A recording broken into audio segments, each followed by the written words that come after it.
Good morning, Hoosiers. I'm Tim Bosley. And I'm Kelly Clark. And you're tuning in to 283 in the morning. In light of the upcoming season, a student is offering finite help in exchange for basketball tickets. However, survey says that a majority of students would rather fail finite than give up a chance to wear their candy stripes.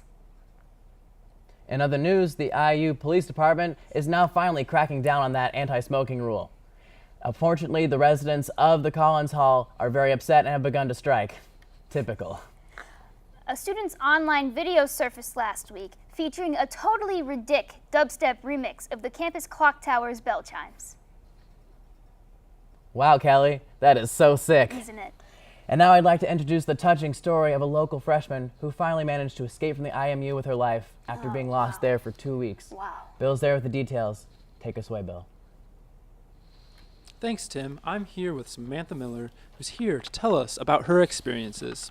Samantha, at what point did you realize that getting out was going to take a little longer than expected? Well, to be honest with you, I felt lost right when I walked through the revolving doors. I had no idea where I was. The building was so big. And about 2 days in, my phone died, and I was completely cut off to the outside world. And I didn't want to talk to the upperclassmen because I am a freshman after all, and that would be pretty embarrassing to ask for help. How did you manage to keep the end in sight and to stay positive throughout the search? Well, it wasn't all positive. I did have a complete emotional breakdown at one point when I was in the bookstore, but I looked up and saw some girls who were wearing Ugg boots, and I followed them to Starbucks, and a pumpkin spice latte was actually what got me going. I got some confidence from that, and I finally found an exit door. Wow. Well, thank you for joining us today, Samantha, and for sharing your journey with us. Thank God for pumpkin spice lattes. Back to you, Tim and Kelly. Thanks, Bill. This just in, Sycamore Hall is just burned down. Bill's already on the scene. Tell us, Bill, how are people reacting? No one cares. All right, Bill, thank you for the update. As one building goes down, another one comes up. Dean Schmidt has recently confirmed that next semester we can expect to see a new building on campus, one dedicated exclusively for students to nap in between classes. Don't worry, Kelly, they will change the sheets regularly. I sure hope so, Tim. Today, Greek Life applauds a girl who's persuaded her family to officially adopt her sorority sister into her actual family. On the matter, she stated, "Our bond of sisterhood is so strong that we OMG had to make it all legit and official and stuff." That's very touching, Tim. It is, Kelly. We're going to now move into our new segment, Where on Campus This Week is Construction. Bill? Everywhere. Thank you very much, Bill. Now time for my personal favorite part of the show, the rant section with Amy. Amy, your rant topic this week is the bus. Go ahead. Thank you, Kelly. The first thing I want to talk about is common courtesy. First of all, when it comes to book bags, don't be that guy who takes up a whole row to himself. You don't put your backpack here. You don't put it here. Put your feet here. You put your backpack right in your lap. Lap is always best. Second of all, when you get on the bus, don't stand at the front and just clog the whole front right next to the bus driver. All you have to do is simply walk back, stand all the way at the back, and let people on. So frustrating.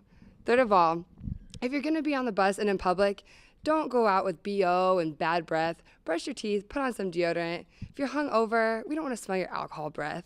Keep that to yourself. Don't sneeze in your hands. We don't want your snotty fingers all over the rails, all over the windows. We don't want to be sick. But that's all I have for today. Thank you, Kelly. Thank you, Amy. You bring up some very good points. It's now time for our live question and answer session. Today's question is, what is the best drunk food and why?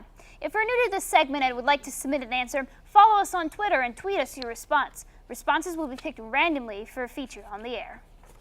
All right, we're getting some replies already. We have Greg who says, bacon, lots of bacon. We have Nikki. She says, anything as long as I can get it for free, except for fish. I hate fish. We have George who says, hashtag bugles. And let's see. We also have another one from John saying, oh, nothing particular. I'm just drunk and really hungry right now. Someone please bring me some food. All right, we're going to go ahead and wrap up that Q&A for this week. Be ready for next week's session. Lastly, on 283, John, our weather guy, is here with our Pinpoint Swiper Viper Dual Screen Maximus Pro 5000 radar report, the best weather technology in the business. John? Hello, Hoosiers. Today's weather is looking pretty straightforward with a couple little surprises. You can definitely expect partly cloudy skies. Wait, no, sorry. Actually, it's raining. Hold it. This just in. It's actually sunny outside.